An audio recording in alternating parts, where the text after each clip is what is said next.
say to someone, why are you feeling this way? What's wrong with you today? And they say, I am this way because of that person, because of that circumstance. What they're really saying is that person or circumstance is actually controlling my feelings and controlling my thoughts. Well, anything that's controlling my feelings and my thoughts, I'm victim to, right? So it makes sense then that when things are good, you feel good, and when things are bad, you feel bad, right? So when you start changing the way you think and feel, and it starts producing outcomes in your life, you're going to believe you're the creator of your life and less of the victim of your life. And the hardest part about all of this is just making the time to do it. If you're not even peaceful, there is nothing in your life that you can do in a worthwhile way. To be peaceful essentially means this, that you're not messing your mind. To be peaceful means that your system is at ease. You know how to conduct your mind, you know how to conduct your emotions, your body and your energies. You are peaceful. If you change the picture in your mind, you change the chemistry, you change the fate. So I'll give an example. If I have a picture of love in my mind, the brain releases complementary chemistry, dopamine, pleasure, oxytocin, bond with your loved one, growth hormone, which does exactly what it says. It enhances your growth, and that's why when people fall in love, the chemistry of the brain going into the blood, the culture medium, enhances vitality. People glow when they fall in love. People are healthy when they fall in love. That's not an accident, it's the chemistry of your culture medium. But now I say, but wait, what if I have a picture of fear? I go, oh, well, love chemistry doesn't come out when fear is in the picture. The brain releases stress hormones and factors that affect the immune system and growth of the system. And I go, oh my goodness. I say, why is it relevant? Changing my thought changes my chemistry. The chemistry adjusts my biology. So if I can control my thoughts, I can control the chemistry, and therefore I control the biology. So all possibilities already exist. You don't have to create the possibility. In fact, all you have to do is become aware that it exists. The moment you do that, you're changing the thought and you're producing a different frequency. Now, if the person is astute enough to feel the frequency of the thought in the quantum and not wait for the experience to happen, but the thought of abundance would produce the feeling of abundance. Tell guilt, shame, the past, I've changed my mind. I'm not living condemned, listening to the accusing voices. I'm forgiven, I'm redeemed, restored, my future is bright. Tell lack, struggle, not having enough, I've changed my mind. That is not my destiny, I will lend and not borrow. What I touch will prosper and succeed. Abundance, overflow, increase is coming my way. Train your mind. Train your mind not to focus on the problem and make it bigger, but focus on the solution to solve it. Stay positive, stay focused, and most importantly, stay strong. The way we've been using our thoughts are not necessarily productive. As a matter of fact, sometimes our investments of our thoughts are actually counterproductive because our thoughts create a reality that we then have to overcome. So basically it says that we must start to become aware of our thoughts. And why is this important? Because thoughts represent units of energy. Every time you have a thought, you use energy. Why this becomes relevant is, if I give you a checkbook for your bank account, you don't go down the street and just write checks to people like, oh, hey, you're a nice looking guy, here's $10 for you, and oh, here, little girl, go out and buy yourself a little car, here's $1,000 for you. And you don't give away your money. Why? Because giving away your money is giving away your life. So basically, you become very frugal when you have a checkbook in your hand. Now, what I'm trying to tell you is this. You have an energy budget in your body. The energy is what keeps you alive. When you start using energy and writing checks where you get no return from your energy, then it's exactly the same as writing checks out of your bank checkbook and giving away your cash. So why this becomes important is the biology of belief reveals how our thoughts create our reality.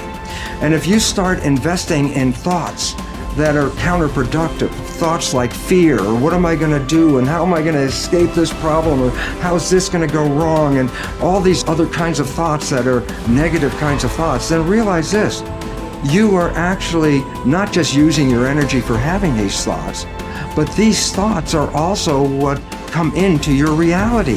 What you focus on with your thoughts, your brain will manifest as reality. James from Harvard said, believe and your belief will create the fact.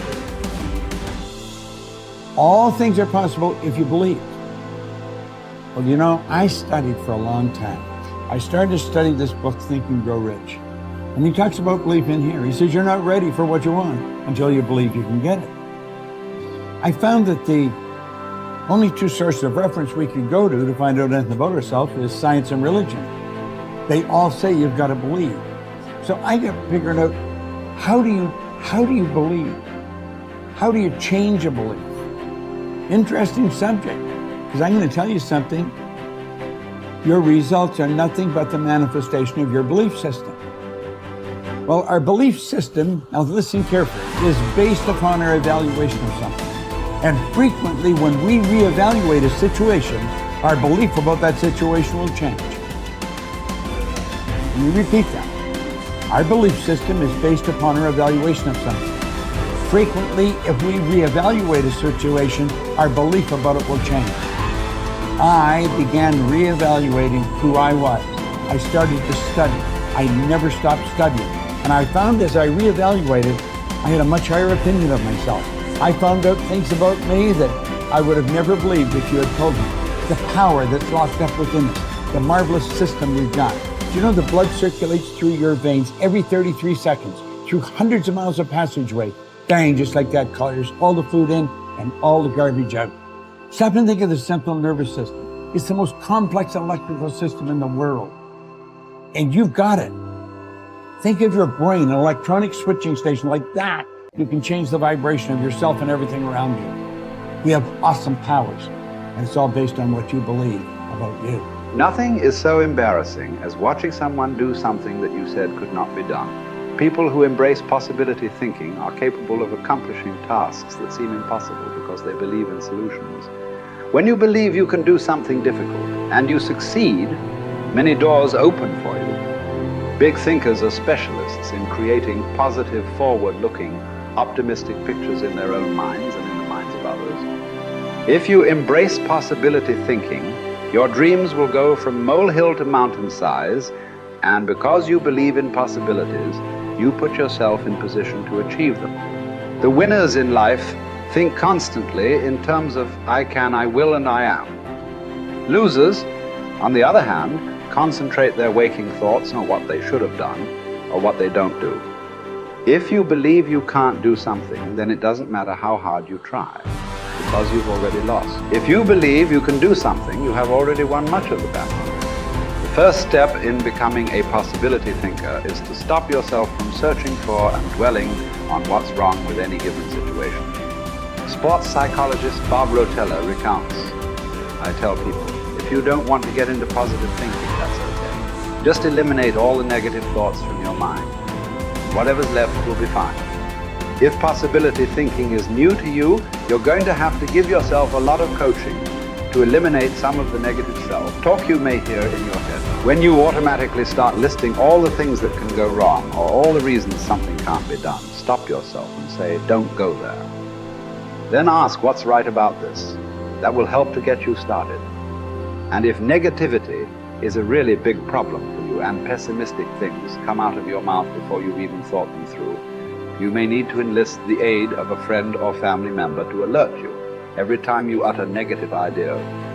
One of the best ways to cultivate a possibility mindset is to prompt yourself to dream one size bigger than you normally do. Let's face it, most people dream too small. They don't think big enough. Henry Curtis advises, make your plans as fantastic as you like, because 25 years from now they will seem mediocre. Make your plans 10 times as great as you first planned, and 25 years from now you will wonder why you did not make them 50 times as great. If you push yourself to dream more expansively, to imagine your organization one size bigger, to make your goals at least a step beyond what makes you comfortable, you will be forced to grow. And it will set you up to believe in greater possibilities. Most people want their lives to keep improving, yet they value peace and stability at the same time. People often forget that you can't improve and still stay the same. Growth means change. Change requires challenging the status quo. If you want greater possibilities, you can't settle for what you have now. When you become a possibility thinker, you will face many people who will want you to give up your dreams and embrace the status quo. Achievers refuse to accept the status quo.